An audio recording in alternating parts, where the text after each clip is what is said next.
ఈరోజు దేవుని వాగ్దానము. Praise the Lord. Good morning. దేవునికి స్తోత్రం. హల్లెలూయా. ప్రభువైన యేసుక్రీస్తు నామములో మీ అందరికీ శుభాభివందనాలు తెలియపరుస్తూ ఉన్నాను. దేవుడు మిమ్మును మీ కుటుంబాలను ఆశీర్వదించి సకల సమృద్ధితో నింపునుగాక. ఆమెన్. అందరు ఎలా ఉన్నారు? బాగున్నారా?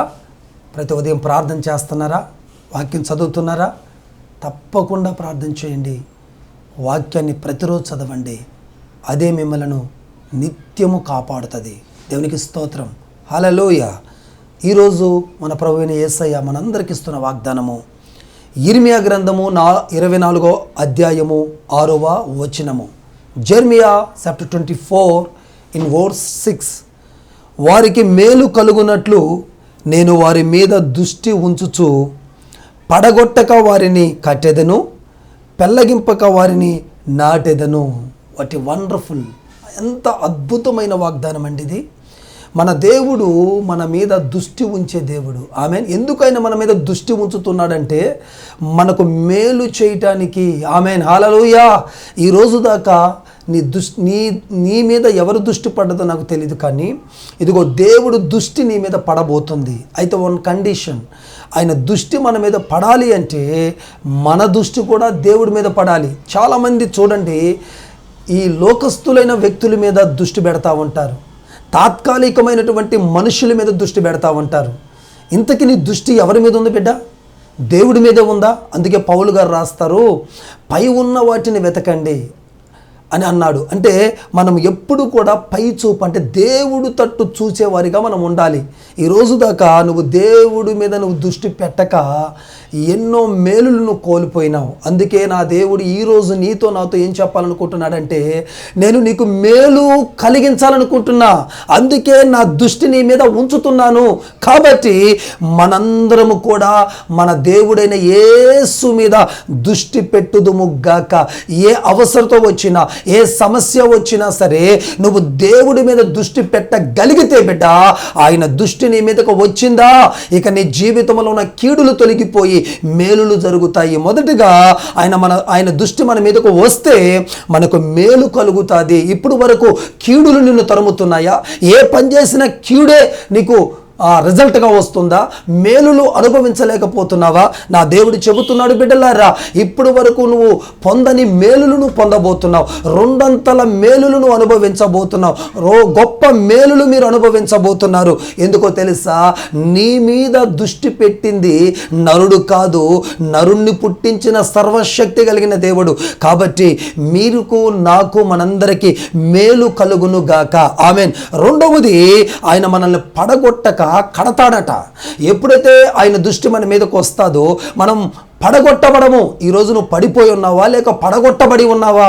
నా దేవుడు చెబుతూ ఉన్న మాట ఏంటంటే, ఆయన దృష్టిని మీదకు వస్తుండగా పడిపోయిన స్థితిలో నుంచి ఈరోజు ఈ మాటలు వింటుండగా మీరు లెగబోతున్నారు. దేవునికి స్తోత్రము. ఎవరి చేతను పడగొట్టబడ్డావో వారి అక్కడ నుంచి నిన్ను దేవుడు లేపబోతున్నాడు. దేవునికి స్తోత్రం కలుగును గాక. పడిపోయాను బాధపడుతున్నావా బిడ్డ? నిన్ను పడగొట్టి శత్రువు సంతోషిస్తున్నాడా? అయితే నువ్వు శత్రువుతో చెప్పు, నా శత్రువా, నా మీద అతిశయింప వద్దు, నేను క్రింద పడిపోయినను తిరిగి లేస్తాను, నిన్ను లేపుతానని నువ్వు చెప్పగలగాలి. మన దేవుడు మనల్ని లేపువాడండి.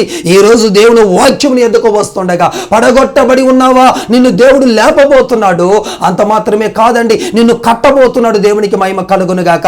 నీ కుటుంబాన్ని కట్టబోతున్నాడు దేవుడు, నీ సంఘాన్ని కట్టబోతున్నాడు దేవుడు, నీ ఆత్మీయతను కట్టబోతున్నాడు దేవుడు, నీ పిల్లల్ని కట్టబోతున్నాడు దేవుడు, నీ వ్యాపారాలను కట్టబోతున్నాడు దేవుడు.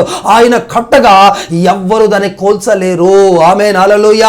మూడవదిగా, పెళ్ళగింపక వారిని నాటుతాను. దేవునికి స్తోత్రం అండి. చాలా మంది పెళ్ళగించబడిన స్థితిలో ఉన్నారేమో. నా దేవుడు చెప్తున్నాను, నిన్ను నాటబోతున్నాను. దేవునికి స్తోత్రము. ఒక స్థలములో నిన్ను నాటబోతున్నాను. ఆమేన్. నాటబడని చెట్టుగా ఉన్నావేమో. అక్కడ కొద్ది రోజులు, ఇక్కడ కొద్ది రోజులు స్థిరత్వము లేక ఆ సంఘము ఈ సంఘం అంటూ తిరుగుతున్నావా?